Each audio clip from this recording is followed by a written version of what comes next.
ഞാൻ കോടികൾ തട്ടുന്ന, കോടികൾ അമ്മാനമാടുന്ന, ഒരുപാട് പേരെ ബ്ലെയിം ചെയ്ത് പൈസ തട്ടിയിട്ടുള്ള, ഒരുപാട് ആൾക്കാരെ ഭീഷണിപ്പെടുത്തി പണം തട്ടുന്ന ഒരു വ്യക്തിയാണെന്നുള്ളത്. പോസ്റ്റർ വരെ അടിച്ചതാണ്, റിലീസിങ് മാറ്റിവെച്ച സിനിമയുടെ ഒരു കഷ്ടകാലം. അപ്പോൾ മാറ്റിവെച്ച സമയത്ത് സിനിമ പിന്നെ OTT റിലീസാവുന്നു. OTT റിലീസുമായിട്ട് ബന്ധപ്പെട്ട് ഒരുത്തൻ കടന്നു വരികയും അവൻ എന്നോട് മോശമായിട്ട് വരിക. ഇതിപ്പോഴും നിങ്ങളുടെ മീഡിയയിൽ എത്ര ഇത് പറയുന്നില്ല. കൂടുതൽ വളച്ചിലെടുത്ത പേര് പറയും. ഒരു ഹോട്ടലിൽ വന്ന് ഞാൻ ഇവരെ കാണാൻ പോകുമ്പോൾ ആ റൂമിൽ വേറൊരുത്തനുണ്ട്. ഇന്ന് കാൺപൂർ എന്ന് പറയുന്ന ഒരു സ്ഥലത്ത് ഒരു അബോർഷൻ ക്ലിനിക്ക്, വളരെ ഞെട്ടിപ്പിക്കുന്ന ഒരു സാധനമാണ്. പിന്നെ വേറെ ലേഡി, ഈ കേരളത്തിൽ രണ്ട് സ്ത്രീകളെ ഉള്ളൂ ഞാൻ അറിയൊക്കെ എനിക്കെതിരെ അഗൻസ്റ്റ് നിൽക്കുന്നത്. ഇവര് ഒരാഴ്ച കഴിഞ്ഞപ്പം ബ്ലസ്സി സാർ ഓക്കെ എന്ന് പറയുന്നു. ബ്ലസ്സി സാറിന്റെ സ്ക്രീൻഷോട്ട് അടക്കമാണ് അയച്ചു തരുന്നത്, ചാറ്റ് ചെയ്യുന്നത്. ജീവിതത്തിൽ ഒരിക്കൽ ബ്ലസ്സി സാറിന്റെ സിനിമ കിട്ടൂ, ഒരിക്കലേ മമ്മൂക്കയുടെ നായിക ആവാൻ പറ്റൂ. അങ്ങനെ ഞാൻ വലിയ സർജറി ചെയ്തിട്ടും ഈ വീട്ടിൽ താമസിക്കേണ്ടെന്ന് മിക്കവാറും നീഗ്രയുടെ കൈ കൊണ്ട് ഞാൻ ചാവേണ്ടി വരുമെന്നൊരു പേടിയാണ്. ഈ ചാനലിനോട് ഞാൻ പറയാണ്, ഒരു മനുഷ്യനെ ഞാൻ ഗൾഫിൽ കൊണ്ടുപോയിട്ടില്ല. ആ വീഡിയോ ഞാൻ ഒരു തെറ്റും ചെയ്യാത്ത എന്നെയാണ് നിങ്ങൾ ഇതേപോലെ അപമാനിച്ചുകൊണ്ടിരിക്കുന്നത്. പക്ഷെ ദൈവത്തിന്റെ കോടതിയിൽ മാപ്പ് പറഞ്ഞിട്ട് ഈ ഭൂമിയിൽ നിന്ന് നിങ്ങൾക്കൊക്കെ പോകാൻ പറ്റും. ഒരാളെ കുറിച്ച് അതാണ് അവർ രണ്ടുപേരും രണ്ട് ഫേക്ക് അലിഗേഷൻ ഉന്നയിച്ചുകൊണ്ട് വരികയാണ്. ഒന്ന്, ഞാൻ കോടികൾ തട്ടുന്ന, കോടികൾ അമ്മാനമാടുന്ന, ഒരുപാട് പേരെ ബ്ലെയിം ചെയ്ത് പൈസ തട്ടിയിട്ടുള്ള, ഒരുപാട് ആൾക്കാരെ ഭീഷണിപ്പെടുത്തി പണം തട്ടുന്ന ഒരു വ്യക്തിയാണെന്നുള്ളത്. നിങ്ങൾ ഒരു വീഡിയോ ഇപ്പോൾ കിടന്ന് കറങ്ങുന്നുണ്ട്, അതിന്റെ സത്യാവസ്ഥ ഞാൻ പറയും. എന്നെ പറ്റിച്ച് 14 ലക്ഷം രൂപ ഒറ്റയടിക്കല്ല, പലപ്പോഴായിട്ട് 1 ലക്ഷം 2 ലക്ഷം വെച്ച് എൻ്റെ കൂടെ നിന്ന ഒരു വ്യക്തി, എന്നെ പറ്റിച്ച് പോയ ഒരു വ്യക്തിയുടെ നിന്ന് പൈസ ഞാൻ തിരിച്ചു ചോദിച്ചപ്പോൾ എനിക്കെതിരെ ഒരു കള്ളക്കേസ് പോയി. പോലീസുകാർക്ക് കള്ളക്കേസ് ആയതുകൊണ്ട് അത് വലിച്ചീറി കളഞ്ഞൊരു കേസാണ്.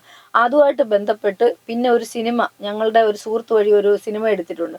ആ സിനിമയായിട്ട് ബന്ധപ്പെട്ട ഒരു ചർച്ചയിൽ ആ പ്രൊഡ്യൂസർക്ക് ഞാൻ മീഡിയേറ്ററായി നിന്ന് ആണ് പൈസ ചെലവാക്കി സിനിമ എടുക്കുന്നത്. സിനിമ എടുത്തു വന്നപ്പോൾ ഞാൻ അതിൽ അഭിനയിച്ചു, 30 ദിവസം അഭിനയിച്ച് 3 ലക്ഷം രൂപ പറഞ്ഞിട്ട് 3 വെള്ളിക്കാശ് എനിക്ക് ഇന്ന് വരെ തരാത്തൊരു സിനിമയാണ്.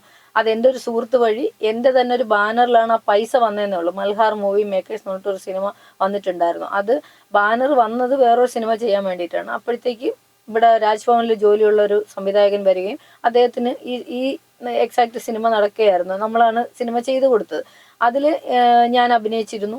പക്ഷെ പറഞ്ഞ പ്രതിഫലം തന്നില്ല. അതും പോട്ടെ, ഞാൻ ആ പൈസ എൻ്റെ അക്കൗണ്ടിൽ വന്നുകൊണ്ട് ഞാനാണല്ലോ സൈൻ ചെയ്ത് കൊടുക്കുന്നത്. എൻ്റെ ഒരു സ്റ്റാഫായിരുന്നു അത് പോയി എടുക്കുക, അന്നൊന്ന് അപ്ഡേറ്റ് ചെയ്യാൻ ചെയ്യുന്നത്. 1 രൂപ അങ്ങോട്ടും ഇങ്ങോട്ടും മാറിയാൽ അറിയാൻ പറ്റും. പൈസ ഇട്ട ആളും ലൊക്കേഷനിലുണ്ട്. അയാളും തിരിച്ചൊരു 5 ദിവസം കഴിഞ്ഞപ്പോൾ അയാൾ ജോയിൻ ചെയ്ത് എൻ്റെ അച്ഛനായിട്ട് അദ്ദേഹം അഭിനയിച്ചിട്ടുണ്ട്. അദ്ദേഹത്തിന് അറിയാം ഇതൊന്നും പൈസ എവിടെയും പോയിട്ടില്ലെന്ന്. കാരണം 50 ലക്ഷത്തിന് പൈസ ഇട്ടിട്ട് 80 ലക്ഷമായി. പിന്നെ ബാക്കി 30 ലക്ഷം കടം മറിച്ചാണ് ഒരു പടം ചെയ്തിരിക്കുന്നത്. അപ്പൊ പിന്നെ 50 ലക്ഷത്തിൽ നിന്ന് 3 ലക്ഷം ഞാൻ എടുത്തു എന്ന് പറഞ്ഞാൽ എവിടെ എടുക്കുന്നത്? പിന്നെ എനിക്ക് പൈസ തരാത്തതും പോരാഞ്ഞ് ഈ സിനിമയായിട്ട് ബന്ധപ്പെട്ട ചർച്ചകൾ വന്നപ്പോഴത്തേക്ക് 2018 ഫ്ലഡ് വന്നപ്പോൾ സിനിമയുടെ റിലീസിങ് മാറ്റിവെച്ചു. പോസ്റ്റർ വരെ അടിച്ചതാണ്, റിലീസിങ് മാറ്റിവെച്ചു. സിനിമയുടെ ഒരു കഷ്ടകാലം. അപ്പോൾ മാറ്റിവെച്ച സമയത്ത് സിനിമ പിന്നെ OTT റിലീസാവുന്നു. OTT റിലീസുമായിട്ട് ബന്ധപ്പെട്ട് ഒരുത്തൻ കടന്നു വരികയും അവൻ എന്നോട് മോശമായിട്ട് വരിക. ഇതിപ്പോഴും നിങ്ങളുടെ മീഡിയയിൽ എത്ര ഇത് പറയുന്നു.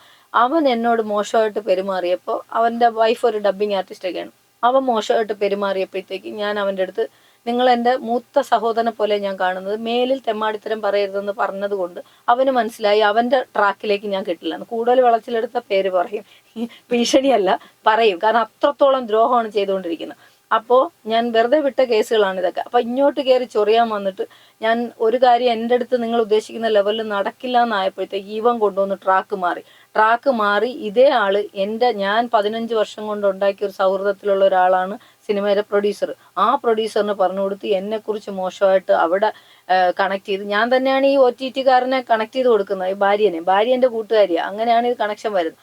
അവസാനം ഇവരെല്ലാവരും കൂടെ ഒന്നായിക്കൊണ്ട് ആ സമയത്ത് എന്നെ ഒരുപാട് ഒറ്റപ്പെടുത്തി, ഒരുപാട് മാനസികമായിട്ട് വേദനിപ്പിച്ച്, പിന്നെ ഓരോ ദിവസവും ഈ പൈസ 15 വർഷത്തെ എൻ്റെ സൗഹൃദമുള്ള ആള് എൻ്റെ അടുത്ത് ചോദിക്കാൻ തുടങ്ങി. സോണിയ 5 ലക്ഷം അല്ലെങ്കിൽ 10 ലക്ഷം ഇപ്പം കിട്ടണം, ഇന്ന് കിട്ടണം. ഓരോ ദിവസം പുള്ളി മെസ്സേജ് അയച്ചിട്ട് എന്നെ ടോർച്ചർ ചെയ്യുന്ന രീതിയിൽ. അതെല്ലാം ഇവരാണ് ചെയ്യിപ്പിച്ചുകൊണ്ടിരുന്നത്. ആരാണ്? ഈ OTT കാരൻ. ഇതിന്റെ പൈസ മേടിച്ചാൽ അതിന്റെ പങ്ക് ഇങ്ങേർക്കും കിട്ടുമെന്ന് പറഞ്ഞു. പിന്നെ അങ്ങേരൊരു നുണയനായിരുന്നു. ഈ പൈസ ചെലവാക്കിയ പ്രൊഡ്യൂസർ എന്ന് പറയുന്നത് അഭിനയിക്കാൻ ഇഷ്ടമുള്ള ഒരാളാണ്. അയാളോട് തമിഴ് പടമുണ്ട്, മോഹൻലാലിന്റെ പടമുണ്ട്, മമ്മൂട്ടിയുടെ പടമുണ്ടെന്ന് പറഞ്ഞ് ഇയാളെയും കൂടെ വശീകരിച്ച്, പിന്നെ അതായത് ഈ പ്രൊഡ്യൂസറാ, ചേട്ടാ നിങ്ങൾക്ക് സിനിമയിൽ വേഷം മേടിച്ചു തരാം കേട്ടോ, ഇന്ന പടം വരുന്നുണ്ടെന്നൊക്കെ പറഞ്ഞിട്ട് ഈ നക്കാപ്പിച്ച കിട്ടാൻ വേണ്ടി ഇയാളെ കൊണ്ട് എൻ്റെ അടുത്ത് പൈസ ചോദിപ്പിക്കും. കാരണം ഞാൻ മീഡിയേറ്ററായിട്ട് നിന്നു എന്നുള്ള സത്യമാണ്. ഒരു സിനിമ നടക്കട്ടെ എന്ന് വെച്ചിട്ട് എൻ്റെ സുഹൃത്തായതുകൊണ്ട് ഞാൻ കണക്ട് ചെയ്ത് കൊടുത്തു എന്നൊരു തെറ്റ് ചെയ്തിട്ട് ഡയറക്ടർ തലയൂരിപ്പോയി ഈ പൈസയ്ക്ക് ഞാൻ കൊടുക്കേണ്ട ഒരു അവസ്ഥയിൽ എനിക്ക് ശ്വാസം വിടാൻ സമ്മതിക്കാതെ 5 ലക്ഷം 10 ലക്ഷം ഇപ്പം തരണമെന്ന് പറഞ്ഞ് എന്നെ ഒരുപാട് ബുദ്ധിമുട്ടിച്ചു. ആ ബുദ്ധിമുട്ടിച്ച സമയത്ത് എനിക്ക് വേറെ ഓപ്ഷൻ ഇല്ല. എൻ്റെ കാതിൽ കിടക്കുന്ന കമ്മൽ വരെ കൊണ്ടുവന്ന് പണയം വെച്ചിട്ട് എൻ്റെ ജീവിതം പൊക്കോണ്ടിരിക്കുക. കാരണം സിനിമാക്കാർ നമ്മളെ ചവിട്ടുന്നതുകൊണ്ട് എല്ലാ സിനിമയിലും നമ്മളില്ല. അപ്പൊ ജീവിക്കാൻ നിവൃത്തിയില്ലാതെ പോകുന്ന സന്ദർഭത്തിലാണ് ഇദ്ദേഹം ഈ പൈസ ചോദിക്കുന്നത്. അതേ സമയത്താണ് എനിക്കൊരു NGO, ഒരു ട്രസ്റ്റ് വരുന്ന ഡൽഹിയിൽ, അതിനുവേണ്ടി കടം മേടിച്ച് അവിടെ ഓടുന്ന സമയത്താണ് ഈ പൈസ ചോദിക്കുന്നത്. പിന്നെ അതിൻ്റെ ഇടയിൽ ഈ ഈ നമ്മുടെ ഈ പ്രൊഡ്യൂസർ എന്ന് പറയുന്ന ആളെ ഞാൻ അത്രയും സ്നേഹവും വിശ്വാസമുള്ള, അയാൾ നല്ല മനുഷ്യനാട്ടോ. അയാൾ ഒരുപാട് നല്ല കാര്യങ്ങൾ സമൂഹത്തിൽ ചെയ്യുന്ന നല്ലൊരു മനുഷ്യനാണ്. അയാളോട് ഇപ്പോഴും എനിക്ക്, ആ കുടുംബത്തോടും എനിക്ക് സ്നേഹമുള്ളൂ. അദ്ദേഹം പക്ഷേ അദ്ദേഹത്തിനെയും കൂടി ചേർത്തിട്ടാണ് ഞാൻ ട്രസ്റ്റ് രൂപീകരിക്കുന്നത്. പക്ഷെ അദ്ദേഹം ഒരു വാക്ക് പറഞ്ഞു, ഇതൊക്കെ ഈ വീഡിയോ കാണുമ്പോൾ അദ്ദേഹത്തിന് മനസ്സിലാവും എന്തുകൊണ്ടാണ്.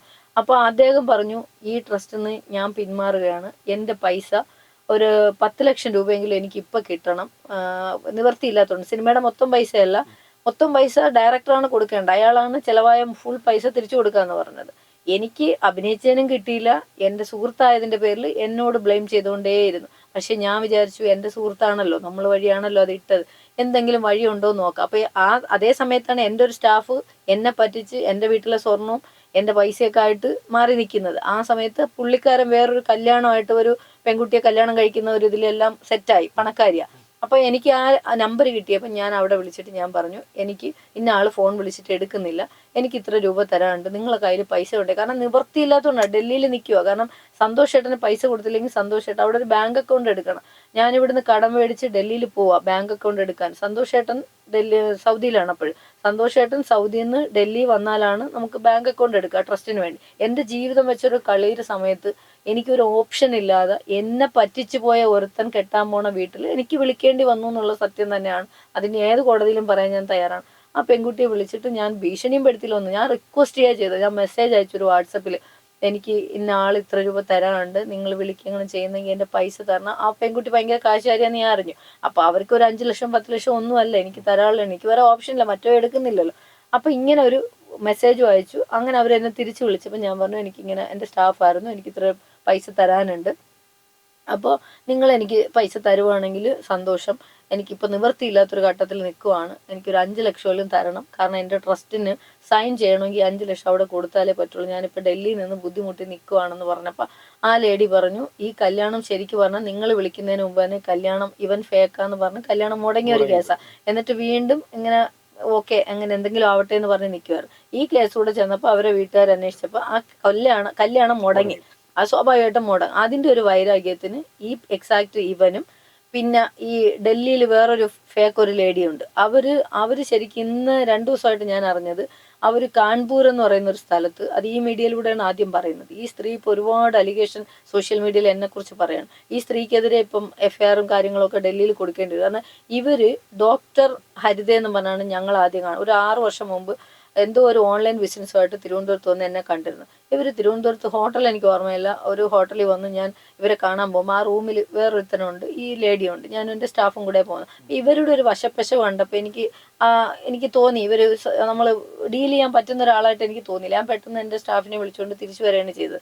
പക്ഷേ ഇപ്പം അറിയുന്നത്, ഈ ലേഡി എൻ്റെ അടുത്ത് പറഞ്ഞ ഡോക്ടർ ഹരിത എന്നായിരുന്നു അന്ന് ഫേസ്ബുക്കിലൊക്കെ, ഇപ്പം ഡോക്ടർ രമ എന്നുള്ള പേരിലാണ് അറിയപ്പെടുന്നത്. ഇവർ രമ ഡോക്ടർ അല്ല എന്നുള്ളതാണ് ഇപ്പം അറിയുന്നത്. അവരെന്നോട് പറഞ്ഞ് മിലിറ്ററി ഡോക്ടറാണ്, നമുക്കൊരു ഐഡിയ ഒന്നും കാണിച്ചു തന്നിട്ടില്ല. ഇപ്പം പറയുന്ന കാൺപൂർ എന്ന് പറയുന്ന ഒരു സ്ഥലത്ത് ഒരു അബോർഷൻ ക്ലിനിക്ക്, വളരെ ഞെട്ടിപ്പിക്കുന്ന ഒരു സാധനമാണ്, അബോർഷൻ ക്ലിനിക്ക് പോലൊരു സാധനമാണ് അവർ ചെയ്തിരിക്കുന്നത്. പക്ഷേ അവിടുത്തെ ലൈസൻസ് വേറെ ഏതൊരു ഡോക്ടർ വെച്ചിട്ട് അവർ ഓപ്പറേറ്റ് ചെയ്യുന്നു. പക്ഷേ ഈ പണിയെല്ലാം ചെയ്യണത് ഈ ലേഡിയാണെന്ന്. പിന്നെ മിലിറ്ററിയിലാണെന്നും പറഞ്ഞ് പെൺപിള്ളേരെ വിളിച്ച് വീട്ടിൽ കൊണ്ട് നിർത്തി 30,000 50,000 രൂപ മേടിച്ച് 3 4 പെൺകുട്ടികളെ ഇപ്പോൾ ഇങ്ങനെ മേടിച്ചിട്ട് വീട്ടുപണിയെല്ലാം എടുപ്പിച്ചിട്ട് ഇവർ വഴക്കുണ്ടാക്കി പോയെന്നും ഒരു സംഭവം അറിഞ്ഞു. ഇതൊക്കെ അലിഗേഷനാണ്.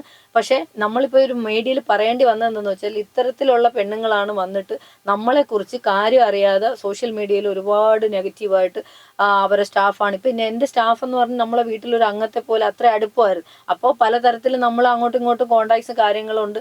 അതെല്ലാം നമ്മുടെ വോയിസോ നമ്മുടെ ഫോട്ടോയോ വീഡിയോ നമ്മുടെ കുടുംബത്തിനകത്ത് നമ്മളോട് സഹകരിച്ച ഒരു വ്യക്തി, പ്രത്യേകിച്ച് ഇപ്പം നമ്മൾ ഗവൺമെൻറ്റിൻ്റെ അണ്ടറിൽ കേസ് കൊടുത്തിരിക്കുന്ന ഒരാളാണ്, നമ്മളുടെ ഓഡിയോ നമ്മുടെ ഫോട്ടോ ആവശ്യമില്ലാതെ നമ്മളെ വേദനിപ്പിക്കുന്ന തരത്തിൽ സോഷ്യൽ മീഡിയയിൽ ഇട്ടാൽ അത് വലിയ ക്രൈമാണ്. അത് അറിഞ്ഞുകൂടാതെ ആണോ അല്ലെങ്കിൽ മനഃപൂർവ്വം ആണോ എന്ന് അറിയത്തില്ല. ഇപ്പം ഡോക്ടർ എന്നുള്ള വ്യാജേന ഈ ഒരു ലേഡി ഡൽഹിയിൽ ഇരുന്നുകൊണ്ട് അത് ചെയ്യുന്നുണ്ട്. പിന്നെ വേറെ ലേഡി, ഈ കേരളത്തിൽ 2 സ്ത്രീകളെ ഉള്ളൂ ഞാൻ അറിയൊക്കെ എനിക്കത് അഗൻസ്റ്റ് നിൽക്കുന്നത്. പിന്നെ ഒരു ലേഡി എന്ന് പറയുന്നത് ദുബായിൽ ഞാൻ അതിനു മുമ്പ് ഒരു കാര്യം പറയാം. എനിക്കൊരു ദിവസം ഒരു കോള് വരികയാണ്. ഒരു പടമുണ്ട്, ബ്ലസ്സി സാറിന്റെ സിനിമയാണ്, മമ്മൂക്കയാണ് നായകൻ. അതിൽ ക്യാൻസർ രോഗിയായിട്ടുള്ള ഒരു വൈഫിന്റെ ക്യാരക്ടറാണ്. അപ്പോൾ സോണിയുടെ ഫോട്ടോ അയച്ചതാ, ഇഷ്ടപ്പെടുമെന്ന് അറിയത്തില്ല, സാറിന് അയച്ചു കൊടുക്കുക, സാറിന് ഒരു ഡസ്കി സ്കിന്നാണ് വേണ്ടത്, ഒട്ടും ഒരു വില്ലേജ് ഇത് തോന്നുന്ന ഒരു ലേഡിയാന്ന് പറഞ്ഞു. അങ്ങനെ കുറച്ച് സാരി ഉടുത്ത ഫോട്ടോസൊക്കെ അയക്കുന്നു. ഒരാഴ്ച കഴിഞ്ഞപ്പം ബ്ലസ്സി സാർ ഓക്കെ എന്ന് പറയുന്നു. ബ്ലസ്സി സാറിന്റെ സ്ക്രീൻഷോട്ട് അടക്കമാണ് അയച്ചു തരുന്നത് ചാറ്റ് ചെയ്യുന്നത്. പക്ഷെ ഇതെല്ലാം ഫേക്കായിട്ട് ക്രിയേറ്റ് ചെയ്ത ഒരു സാധനമായിരുന്നു, ഞാൻ അറിയുന്നില്ല. പക്ഷെ ഞാനിത് വിശ്വസിച്ചിട്ട് ഒരു മാസത്തിനകം 15 കിലോ കുറയ്ക്കണമെന്ന് പറഞ്ഞുകൊണ്ട് ഞാനൊരു വലിയ കോസ്മെറ്റിക് സർജറി ശരീരത്തിൽ ചെയ്തു, 3 സർജറി. കാരണം ജീവിതത്തിൽ ഒരിക്കൽ ബ്ലസ്സി സാറിന്റെ സിനിമ കിട്ടൂ, ഒരിക്കലേ മമ്മൂക്കയുടെ നായികയാവാൻ പറ്റൂ.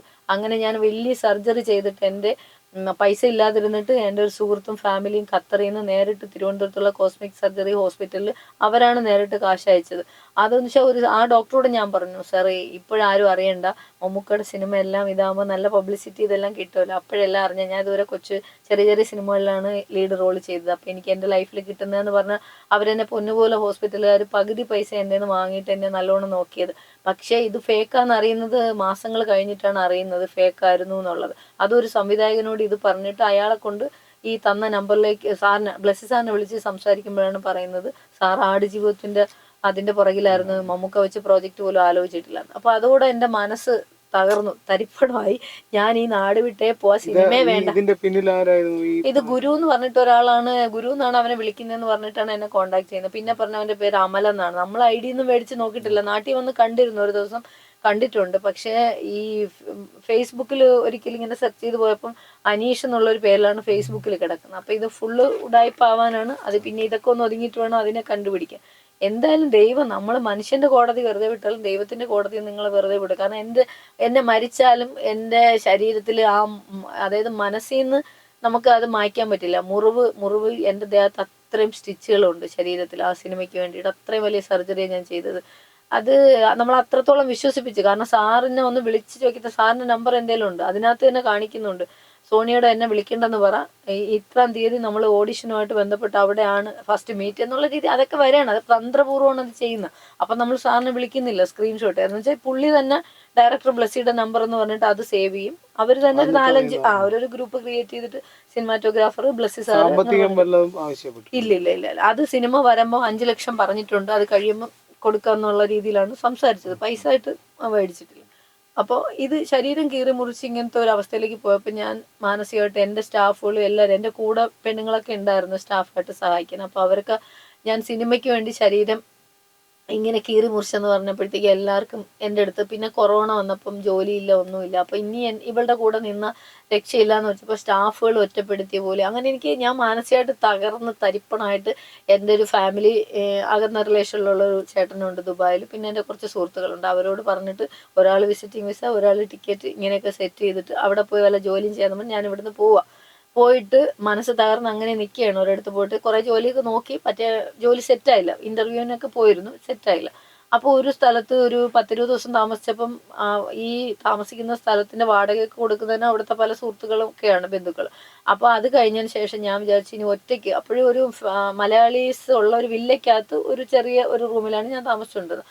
അപ്പോൾ അവിടെ ഇത്തിരി റെന്റ് കൂടുതലാണ്. അപ്പം ഞാൻ വിചാരിച്ചു ഏതെങ്കിലും നല്ല മലയാളീസ് ഉണ്ടെങ്കിൽ, ഇപ്പം സ്ത്രീകൾ മാത്രമൊക്കെ ഉള്ളെങ്കിൽ ഒരു റൂം ഷെയർ ചെയ്ത്, അവിടെ അങ്ങനെയൊക്കെയാണല്ലോ ദുബായിൽ, നമുക്ക് ഒറ്റയ്ക്ക് ഒരു വീട് എടുക്കാൻ പറ്റത്തില്ല.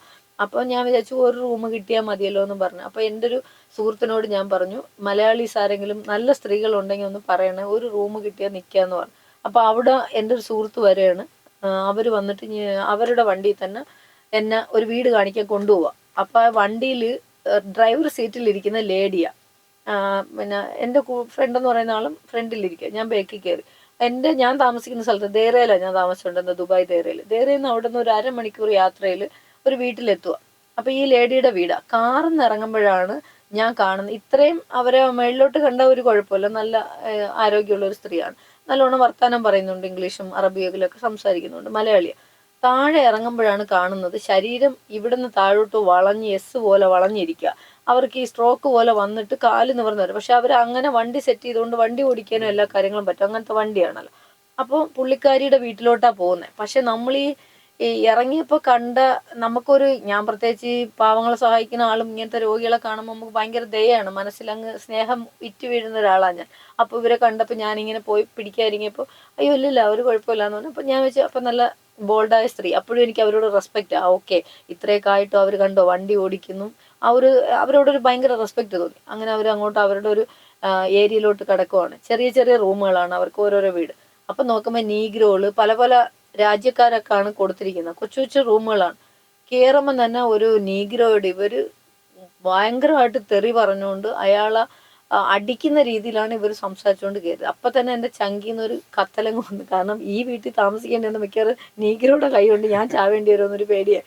പിന്നെ അത് കഴിഞ്ഞ് ഇവർ അകത്തോട്ട് കയറിയപ്പോഴും ഇവർ ഭയങ്കരമായിട്ട് വേറെ രീതിയിൽ പെട്ടെന്ന് പെട്ടെന്ന് ഇവരെ മോഡുലേഷൻ മാറുന്നു.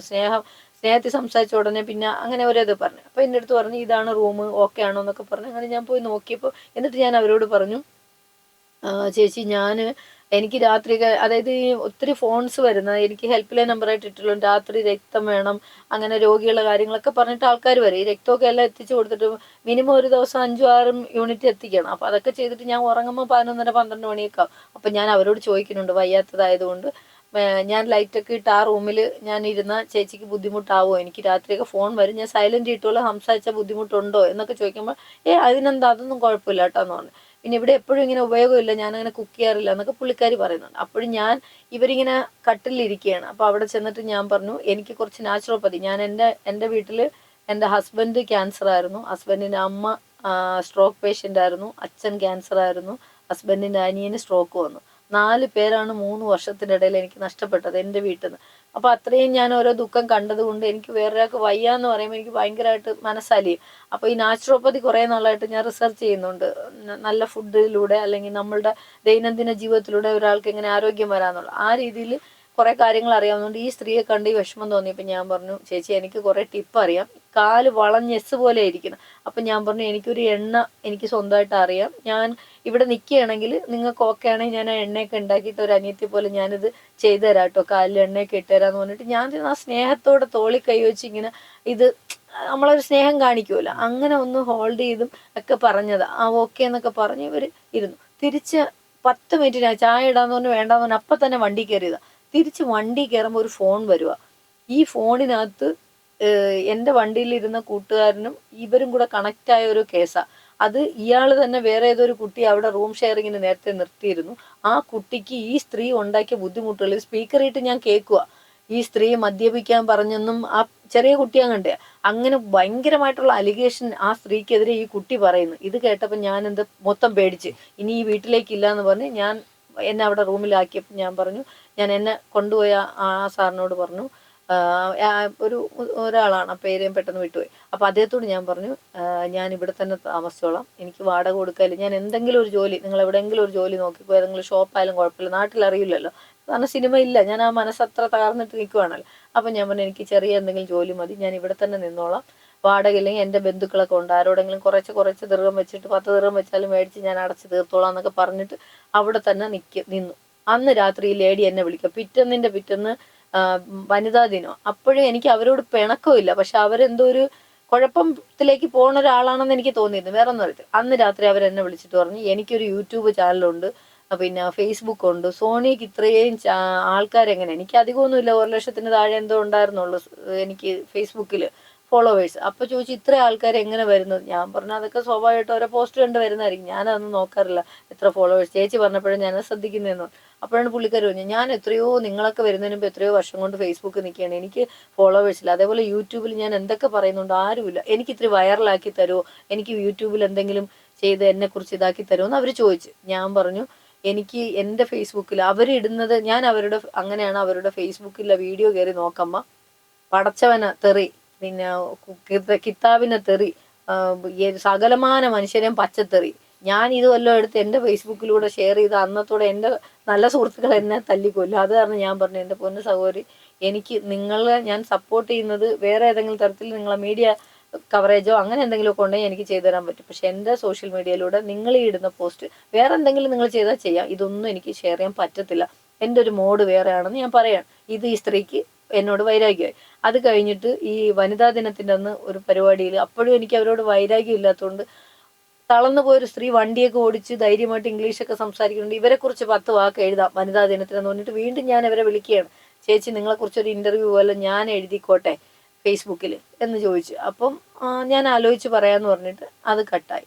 പിന്നീട് ഇവരെ ഞാൻ കാണുന്നുമില്ല, ഒന്നുമില്ല. ഇത്രേ സംഭവമേ ഉണ്ടായിട്ടുള്ളൂ. ഈ ചാനലിലാണ് ഞാൻ ആദ്യമായിട്ട് ഈ സ്ത്രീയെക്കുറിച്ച് ഇപ്പോഴും ഇത് പറയുന്നു.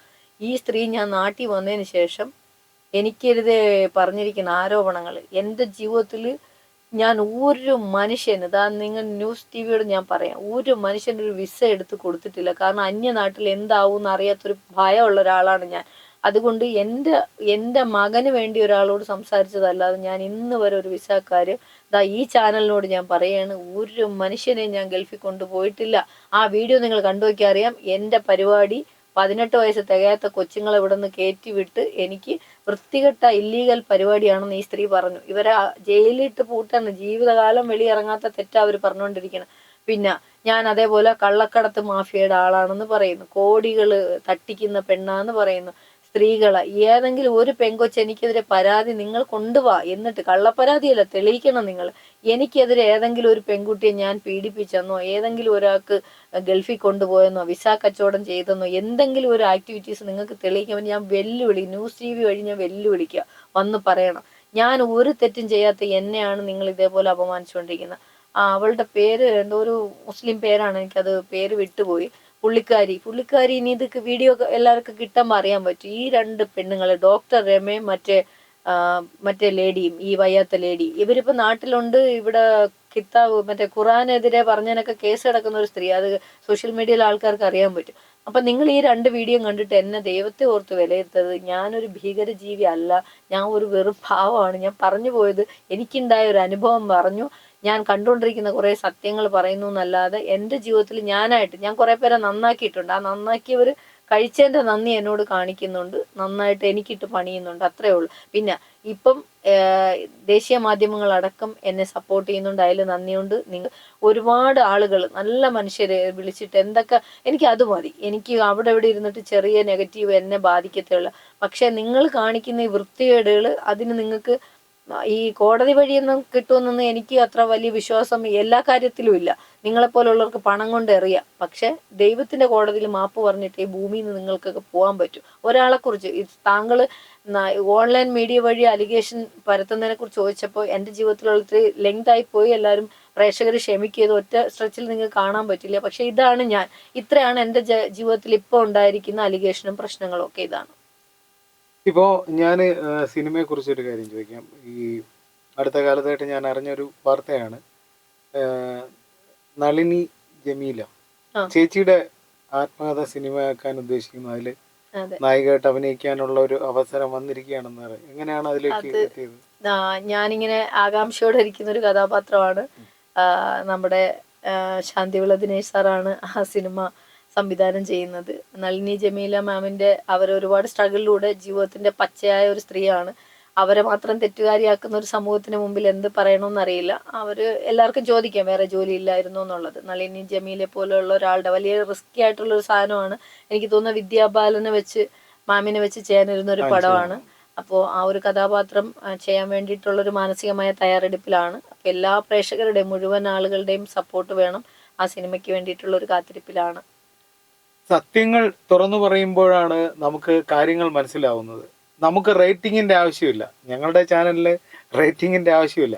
റേറ്റിങ്ങിന് പുറകെ പോകുന്ന ഇവിടുത്തെ വൻകിട ചാനലുകളുണ്ട്. സത്യത്തെ വളച്ചൊടിക്കുകയും ഇല്ലാത്തതിനെ ഉണ്ടെന്ന് പറയുകയും ഉള്ള കാര്യത്തിനെ ഇല്ലെന്ന് പറയുകയും ചെയ്യുന്നവരാണ്. നമുക്ക് ആരുടെയും പിൻബലത്തിന്റെ ആവശ്യമില്ല. പ്രേക്ഷകരായ നിങ്ങളുടെ സത്യസന്ധമായ പിൻബലവും സ്നേഹവുമാണ് ഞങ്ങൾക്ക് ആവശ്യം. ഇത്തരത്തിലുള്ള പുകമറകൾക്കുള്ളിൽ നിന്നുകൊണ്ട് കാര്യങ്ങൾ വളച്ചൊടിക്കപ്പെടാതെ സത്യസന്ധമായി നിങ്ങളെ അറിയിക്കാനുള്ള ഉദ്യമമാണ് ഇതുപോലുള്ള പ്രോഗ്രാമുകൾ. ഈ പ്രോഗ്രാമിൽ വന്ന് ഇങ്ങനെ ഈ കലക്കവെള്ളത്തിൽ മീൻ പിടിക്കുന്ന ആൾക്കാരെ നോക്കി സത്യങ്ങൾ വിളിച്ചു പറയുന്ന, അല്ലെങ്കിൽ എന്തുകൊണ്ട് ഇങ്ങനെ സംഭവിച്ചു എന്ന് തുറന്നു പറഞ്ഞ സോണിയ മൽഹാറിന് വളരെ നന്ദി. കാര്യങ്ങൾ നിങ്ങൾക്ക് മനസ്സിലായി കാണും എന്ന് ഞാൻ കരുതുന്നു. വന്ന് ഇത്രയും നേരം നിങ്ങളോട് സഹകരിച്ചതിന്, ഞങ്ങളുടെ ചാനലിൽ വന്നതിന് നന്ദി പറയുന്നു. Thank you. ചെറിയ ബുദ്ധിമുട്ടുകളിലൂടെയാണ് മലയാളികൾ പോകുന്നത്. പ്രളയം, പിന്നെ ഇത്തരം വിഷയങ്ങൾ എല്ലാവരെയും ചെറുതായിട്ട് ബാധിച്ചിട്ടുണ്ട്. ദുഃഖങ്ങൾ എല്ലാവർക്കും ഒരുപോലെയാണ്. കേരളത്തിൽ ഒരുപാട് നഷ്ടങ്ങളും ദുഃഖങ്ങളും ഉണ്ടായിട്ടുണ്ട്. അതിനെല്ലാം എല്ലാവർക്കും ഞങ്ങളുടെ സ്നേഹവും അറിയിക്കുകയാണ്. നിങ്ങളുടെ സപ്പോർട്ട് വേണം. കാരണം ഞാനൊരു ഒറ്റപ്പെട്ടു പോയൊരു പെണ്ണാണ്. എന്നെ കേരള സമൂഹം ചേർത്ത് പിടിക്കണം. ചെറിയ ചെറിയ ആളുകൾ, അവിടുന്ന് ചെറിയൊരു ശതമാനം ആളുകൾ തരുന്ന വേദനയെ മറികടക്കാൻ നിങ്ങൾ തരുന്ന വലിയ സപ്പോർട്ടിനാകും. നല്ല സിനിമയിലൂടെ, നല്ല കഥാപാത്രങ്ങളിലൂടെ നിങ്ങളിലേക്ക് അറിയപ്പെടാനും ആഗ്രഹിക്കുന്നു. നിങ്ങളുടെ പ്രാർത്ഥന വേണം. എനിക്കൊരു NGO ഉണ്ട്, ഗ്ലോബൽ പീസ് അതോറിറ്റിയുടെ ഫൗണ്ടറാണ്. അതിൻ്റെ പ്രവർത്തനങ്ങൾ ഇവിടുത്തെ സാധാരണക്കാരായ ജനങ്ങൾക്കാണ്. എനിക്കൊരു കഞ്ഞിയും ചമ്മന്തിയും കിട്ടിയാലും ഞാൻ ജീവിക്കും. പക്ഷേ എൻ്റെ സമൂഹത്തിന് എനിക്ക് ഒരുപാട് കാര്യം ചെയ്യണം. അപ്പോൾ നിങ്ങളെല്ലാവരുടെയും സപ്പോർട്ട് എനിക്ക് ഉണ്ടാവണം എന്ന് ഞാൻ അങ്ങേയറ്റം വിനയത്തോടെ നിങ്ങളോട് പ്രാർത്ഥിക്കുന്നു. Thank you.